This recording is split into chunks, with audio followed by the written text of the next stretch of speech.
David scares me. And I know he likes the fact that he scares me. When I think of David, I think of hate. And he definitely hated me, and there's nobody that ever convinced me differently. I will always be scared of David as long as he's alive. I can tell you that I've never met a child as evil as David.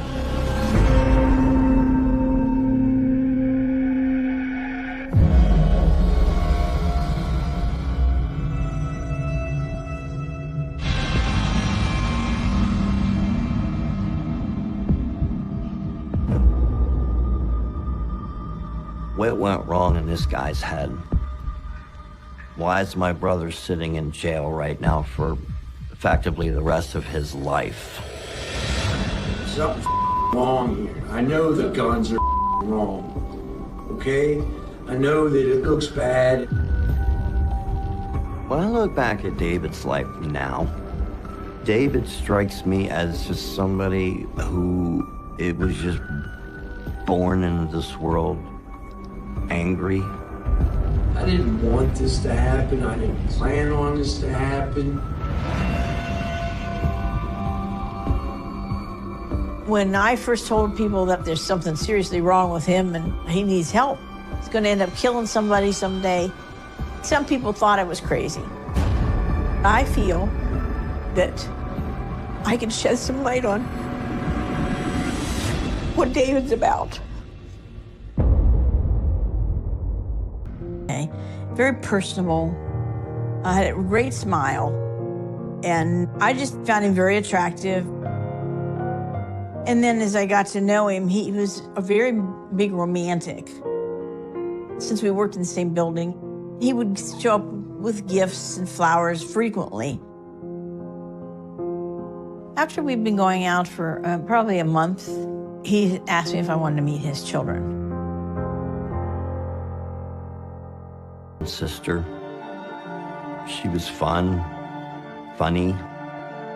And Debbie did not appear to be one of these other women that my dad had dated. Debbie was and is very intelligent woman. And you must be David. It's really nice to meet you. David was the next one. He's the middle child. David, Deborah's talking to you. Hello. The first time I met them, I thought they were very cute, you know, and they were very friendly. And they made a good impression on me. But David Schaefer, he is unlike anybody I've ever met. I've called him a sociopath for many years. Something was wrong with him.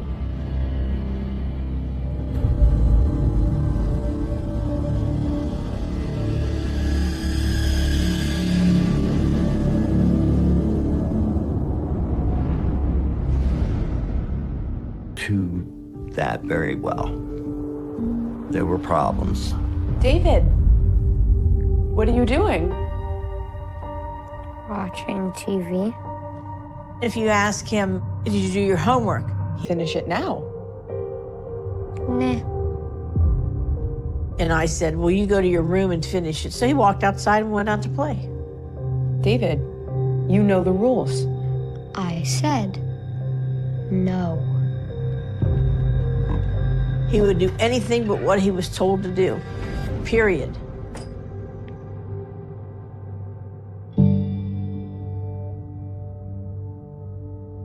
I had to take into consideration that their mother had left them, and I thought David might be projecting his anger towards his mother who had left onto me. But these other two kids went through the same thing he did, and they're not doing it. It was obviously a sign that something was wrong. David was going to do what he wanted to do. He wasn't going to let some new woman just...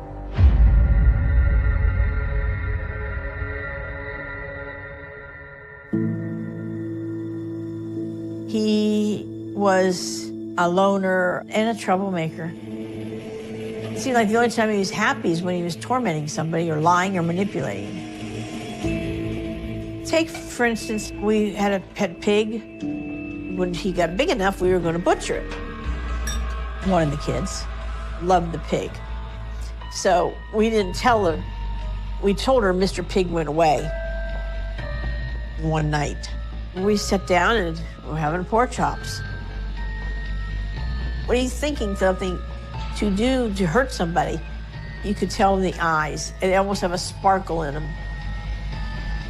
She went to take a bite of this pork chop. He smiled. I thought, oh no. And then he blurted it out before I could say anything. You want to know what you're really eating? He just looked at her and laughed and said, "You're eating Mr. Piggy." And she said, "No, I'm not." That's not true. He said, "Oh, yes, you are." And of course, Del and I couldn't deny it. David. She was maybe 7 years old at the time, and she was devastated that this pig got butchered. She left the table crying. And he thought that was so funny. What is the matter with you? Why would you say something like that? He just sat there at the table and just laughed. He absolutely enjoyed that moment. He enjoyed anything that would upset somebody. I would say most of David's happiness came from making anybody miserable that he could. And the older he got and the more this stuff happened, the more serious I thought the problem was.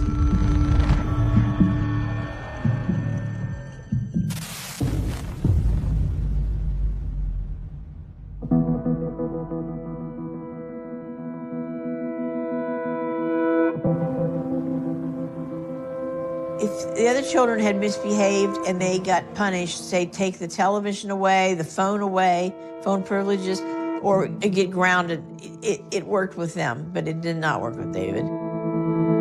We sought the counseling from a pastor. He suggested that maybe a smack on the butt would bring him around. And so he made a little paddle for him and said, this is particularly for David. But David, I don't think anything worked. I don't even think spanking helped. Of course, I'm sure. I always keep it right here. And you really think it was David? If I get extra money, I would hide this money inside a sock. Well, one day I was going to go shopping and I go in, there's no money there. Everybody, get in here! When I found out the money was missing and I told Del, he lined up his kids and asked where the money was. Does anybody want to tell me what happened to the money in Debbie's drawer? No? No one? They all said no, they didn't know anything about it. And then finally, somebody broke and it was David, said he took it. I think you and I both know who it was. Yeah, it was me. So what? David got a beating that day.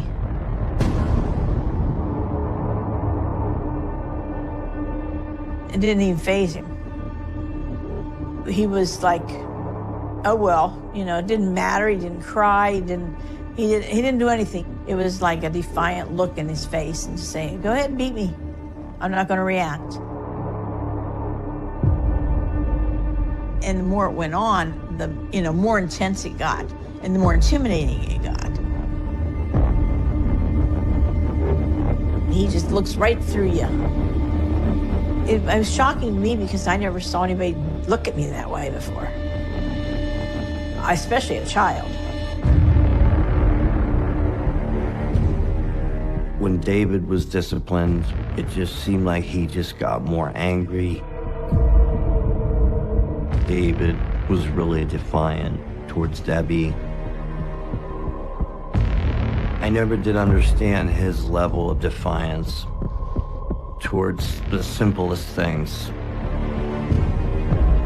It was intimidating, but I didn't think of him as a violent person at that time. That came later. Later on, I realized he was a sociopath. I just never imagined it. Now I'm getting emotional. I don't know why.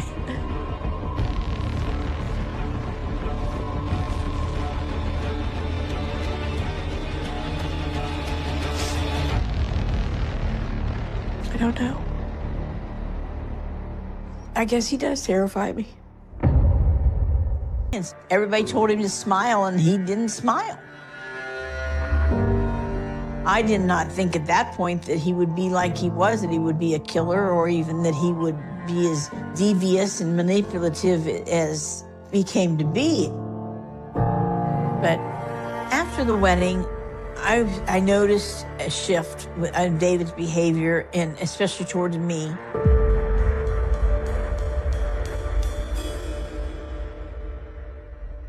After Dell and I got married, David seemed to instigate arguments or fights between us. One day, it was winter, and Dell started screaming at me.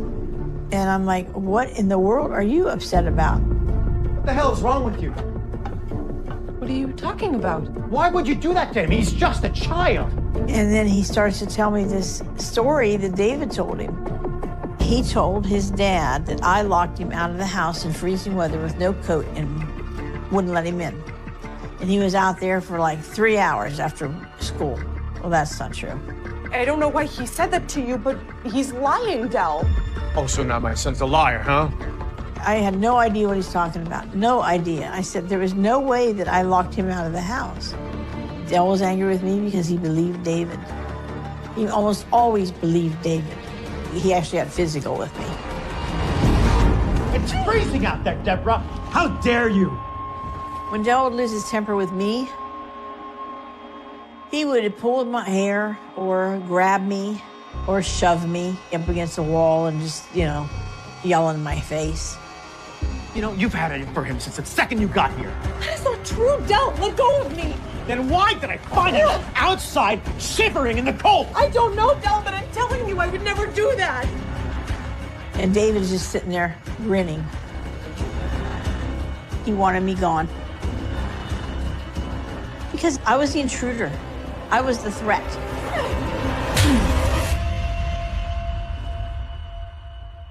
What is the next story going to be? And is Dell going to believe me, or is he going to believe him? But I wasn't giving up. I was not giving up.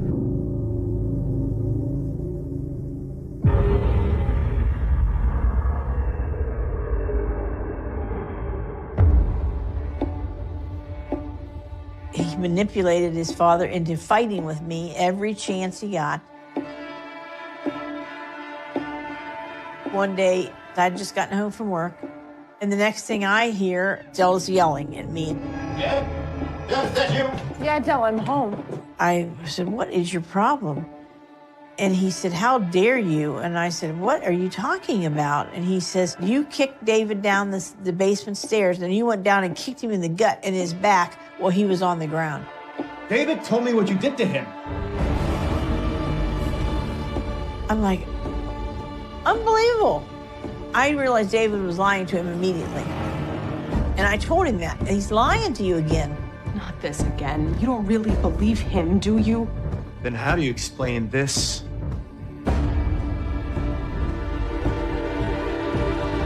And he says, well, how come he's got a bruise? And I said, I have no clue, but I did not touch him.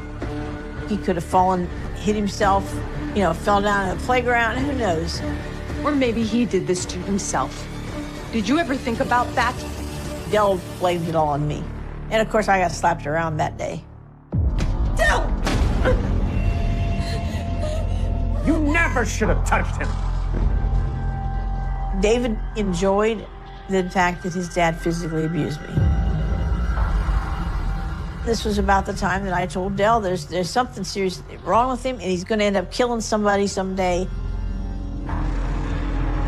Dell was a very, very good detective. He was 24 years on the police department. He could see through other people and the criminals, but he could not, for anything, even see clearly his own son.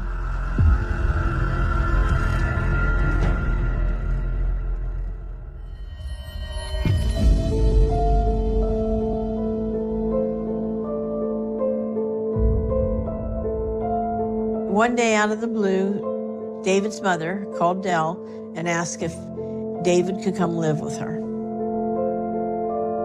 That was one of the happiest days of my life. And I know that sounds horrible, but it was just like the hugest relief off my shoulders. They all told me what was going on with David. That other than that, I did not keep in touch with David. He was gone. That's all I cared about. He was gone.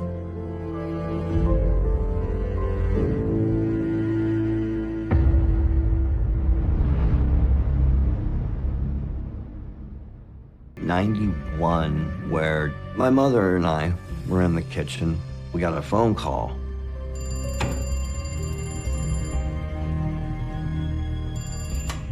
Hello? It was the police looking for my stepfather. It's the police. Get on the other phone. They wanted to know if he owned this particular firearm. And he proceeded to tell us, yeah, David had a loaded gun. He did what?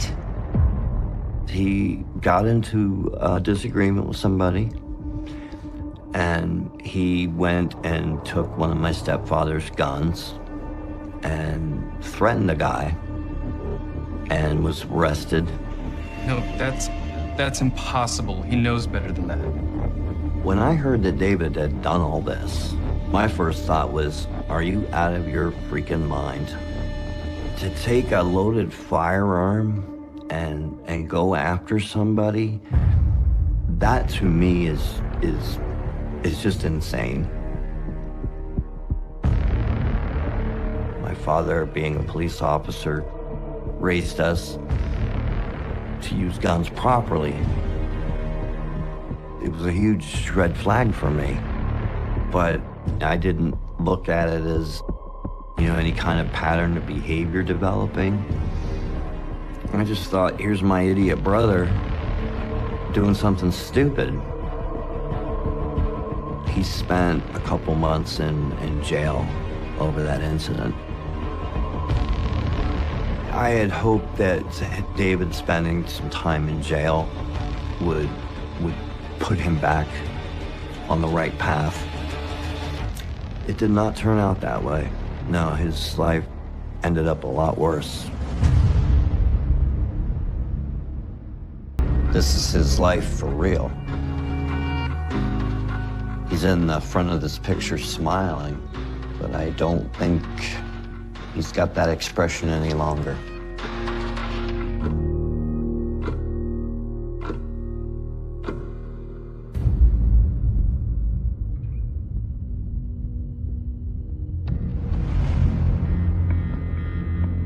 After the gun incident, he had nowhere else to go, so he ends up at my place. He didn't go to work. He didn't look for a job. He mooched money off my dad. You ever think about finding a job, man? Don't need to. Dad just sent me some money. And David expressed this view to me of wanting my father's belongings. Once he's gone, I'll get what I'm owed. On numerous occasions over the years, he would say to me, when Dad dies, I want this firearm and this.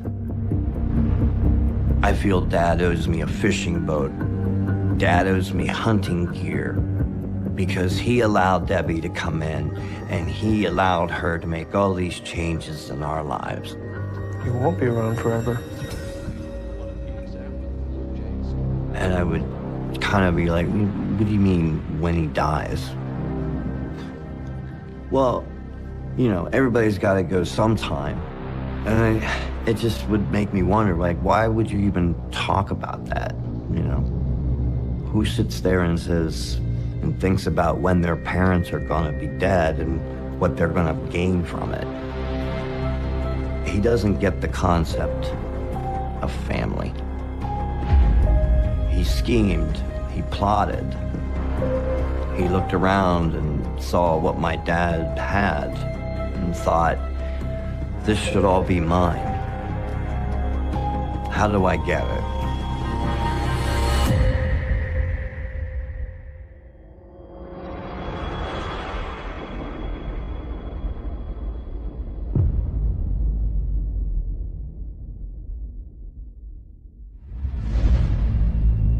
As David got older, he hated me more. Dell and I got divorced. I stayed at the house, and after the divorce, I hoped I never had to deal with David again. But he started calling me in the middle of the night, threatening me.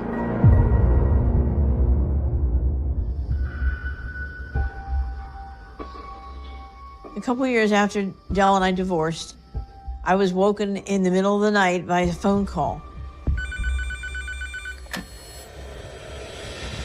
Hello?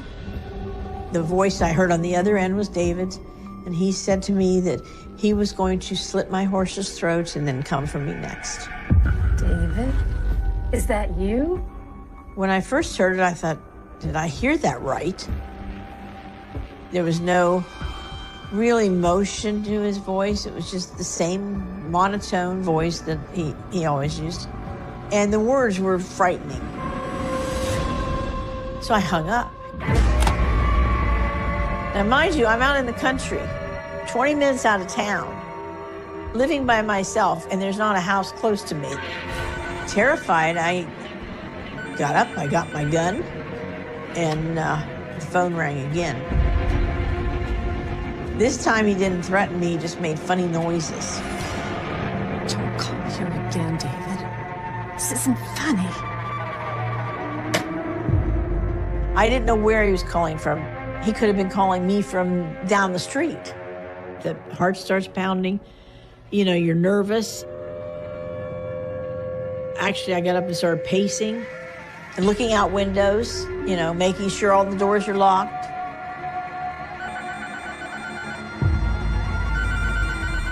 Must have called 15 times that night.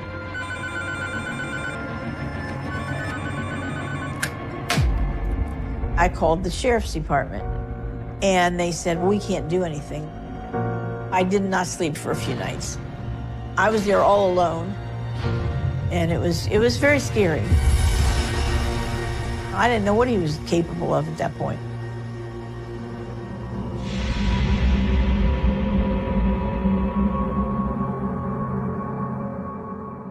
Property. I felt very relieved that he was in jail and not going to bother me. I really enjoy the fact when he's incarcerated because I know he's not going to come after me, he's not going to call me, he's not going to drive by my house or anything like that.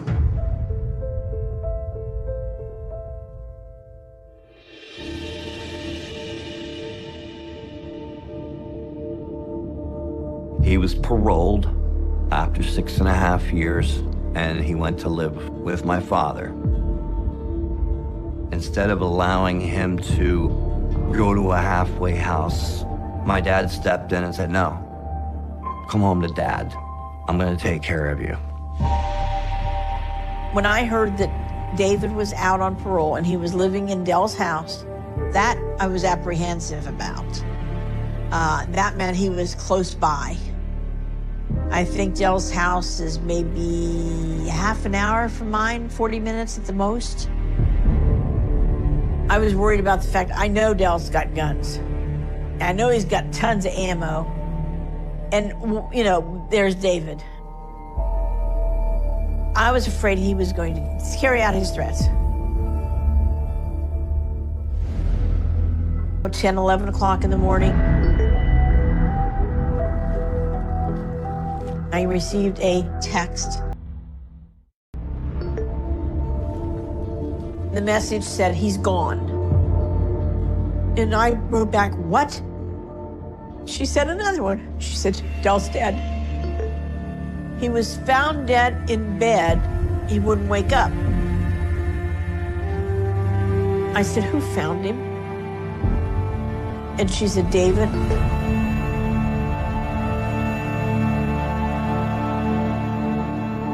I was told that David called 911.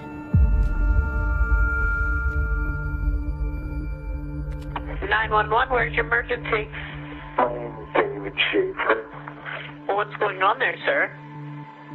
Well, I woke up this morning and my father passed away.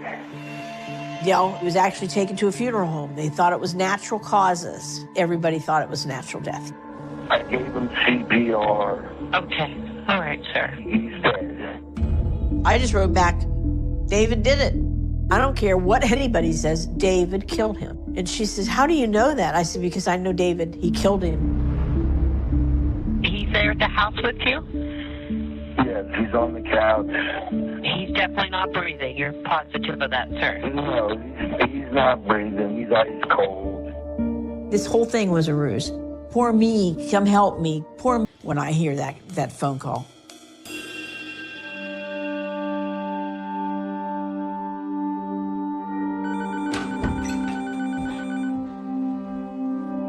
It was a Sunday morning.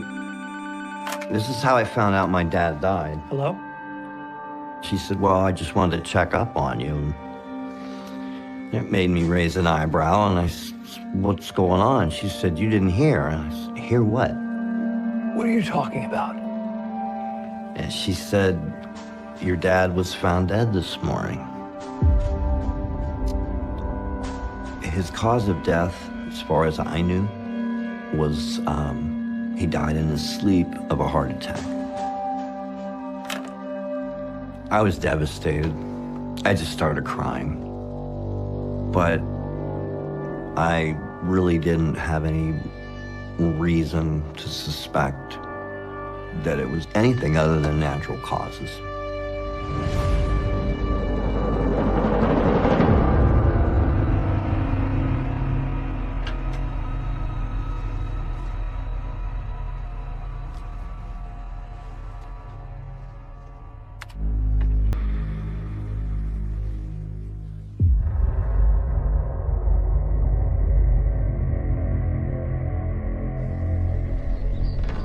When I called David, and I said, hey, it's Tom, how are you? How you holding up? Hey. Just checking in. And his words to me, and I quote, were, I suppose you're calling to see how much money you're getting. And I said, no, I'm calling to see what the hell happened to our father. And he said, well, I don't know what happened to him. I went and I tried to wake him up. He wouldn't wake up. But anyway, back to the money. The will is in my name. I'm the executor, and it is non-contestable. I was thrown to the floor by that. David, I don't care about the will. Why would you come right out and say that to me? Very first thing. So that there raised some suspicions. I know something's not right.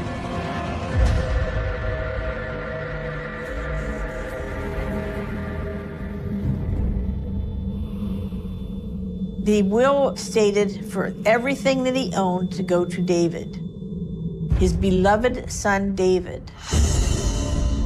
Never heard Del say that about David. He may have favored him in some marriage, but never beloved. The other kids weren't even mentioned. He would never leave everything to David because I know how he felt about the other kids. And I know he had a will before that because I had it made with me. So I can understand him getting a new will after we got divorced, but this will was just made a few months before he passed away. Alarm bells went off. I just don't imagine any way that Delbert would have signed this new will without somebody forcing him to do it. Well, the next thing I know, I have a detective on my doorstep. So responsive, it's dead. When he was finally dead, he went to the ATM and took $500 out of his dad's account and then called the EMTs. Anybody that's gonna talk about me and my dad will tell you that me and my dad were in a good relationship.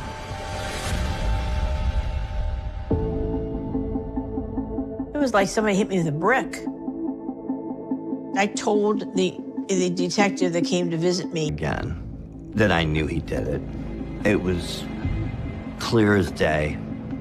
The little son of a bitch killed my dad. I just hope you guys don't think I had something to do with his death.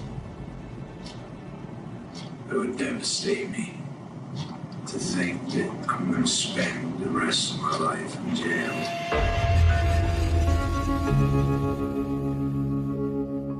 I wanted him to feel what my father felt. Yeah, I wanted him to know what it was like. I want to find him, and I want to just choke the life out of him. Look, I don't know what happened to my dad. I can't tell you how many times. I don't know exactly what happened to him.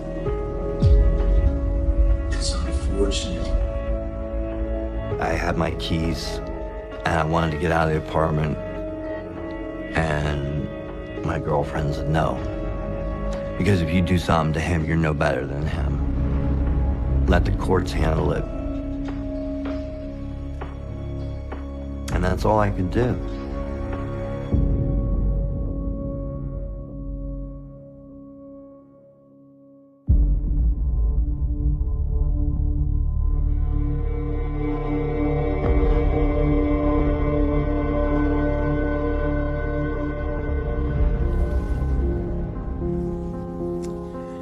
This is David's mugshot from prison.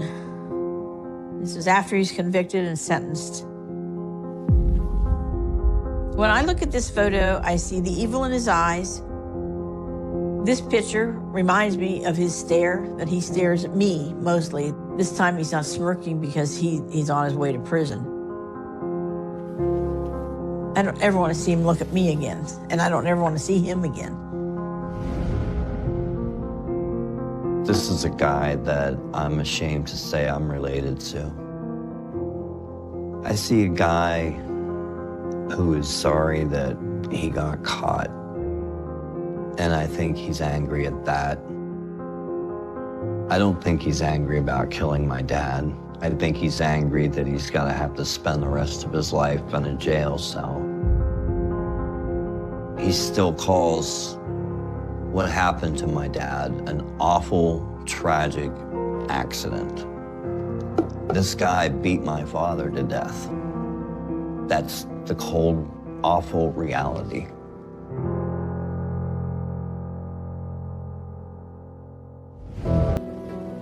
You know, I said David would be a killer, but I never dreamed it would be his dad.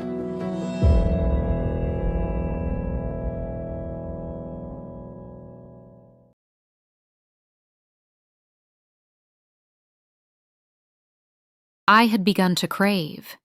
She smiled at me, I finally said, and I believed it. The counselor's expression softened. You believed what?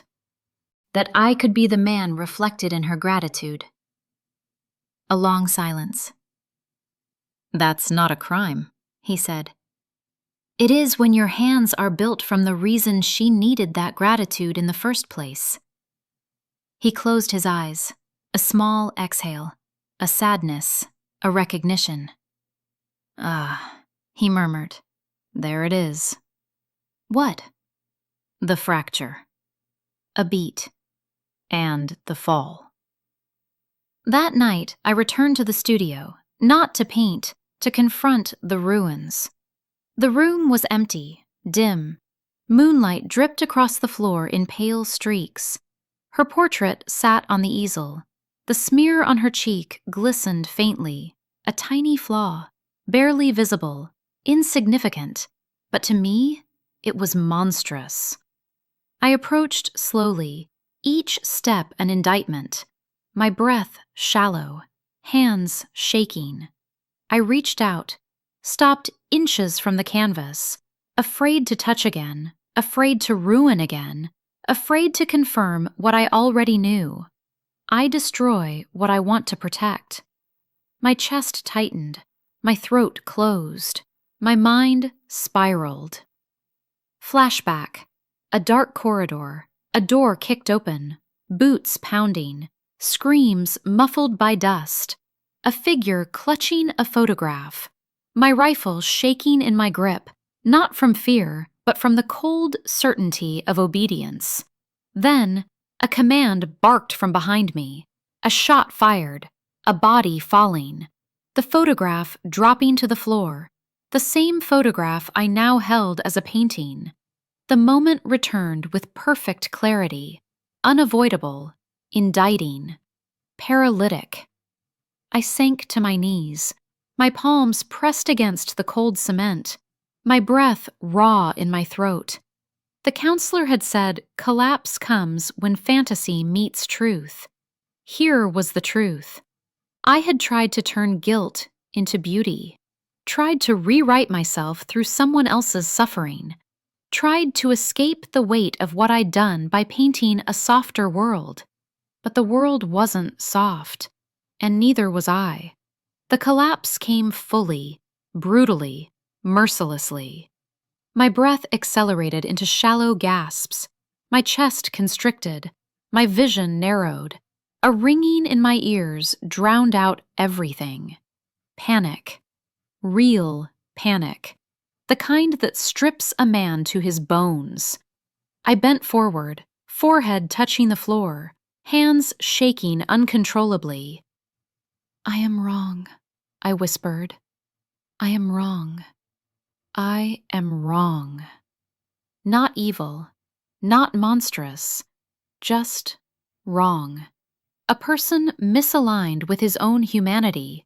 A man who had spent too long pretending he didn't feel, now drowning in the flood of it. Minutes or hours passed, I couldn't tell. When I finally lifted my head, my eyes fell on the blank canvas leaning against the wall, unpainted, untouched, unforgiven. The collapse was complete, not because I saw the truth, but because I had no idea what to do with it. My hands, once steady enough to hold a rifle and ruin a life, now trembled too violently to hold a brush. So I did nothing, just sat there, breathing, breaking, waiting for myself to come back. But the man I had been, the obedient soldier, the disciplined inmate, the painter chasing forgiveness, none of them returned. Only the void remained, a quiet, heavy void, the kind that settles into the cracks of a collapsing man and waits patiently for him to face his own shadow. Collapse is a kind of death. Confession is the body trying to come back to life. But coming back is never gentle. It arrives in pieces, each one sharp, each one cutting through whatever lies you use to survive. I didn't return to the studio for 2 days. The guards stopped asking. The inmates ignored me. The counselor waited. On the morning of the 3rd day, he found me sitting on the floor of my cell, back against the wall, a posture that felt less like rest and more like surrender. He didn't speak right away. He just sat on the edge of the cot, hands folded, as if he were preparing for a funeral. Maybe he was. In a way, I was preparing one too. You didn't eat again, he said. I'm not hungry. That's not the point. Silence. Thick. Alive. Honest. He leaned forward. You're hiding again. I'm thinking. You're drowning. A slow, painful swallow moved through my throat. Why did you go back to the portrait after you smeared it? He asked. Because I needed to see the damage. And it was exactly what I deserved. He shook his head with a sadness that felt heavier than anger. You think guilt is clarity. It isn't. It's distortion. I looked at him. For the first time, truly looked. You're wrong, I whispered. Guilt is the only honest thing I have left. He exhaled through his nose, a long breath that said he'd been waiting for this moment. Then tell me, he said softly. Tell me the honest thing.